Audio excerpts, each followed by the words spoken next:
আমরা যাচ্ছি হলো শানের মামা বাড়ি, কারণ ওর মামার বিয়ে রয়েছে। হ্যাঁ, ওই তো শান সিজা সবার মামা, যাই হোক। দেখো এখানে তো শান, তোমার কেমন লাগছে বলো মামা বাড়িতে? কেমন লাগছে? ভালো। হ্যাঁ, ওরা খুব মজা করছে, ভালো লাগছে ওর। সবাই ব্যাট যাও, যাচ্ছি আমরা আজকে মামা বাড়ি।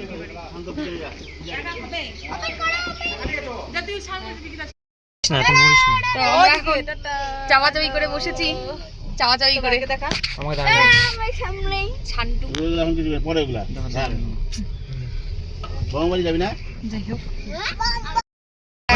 এসেছি মোমো খেতে, মানে হাফ জার্নি করে আমরা এখন মোমো খাবো, তারপরে আমরা আমার কোলে বসে বসে থাকতে তোমার পায়ে অবস্থা খারাপ হয়ে গেল। মানে ভীষণই কষ্ট করে এসেছি, মানে আমি আরামে এসেছি, কষ্ট হচ্ছে আমার, বসে বসে এসেছি। আর এখন আমরা খাবো মোমো, তারপরে আমরা আবার রওনা দিব কাকিমুনিদের বাড়িতে।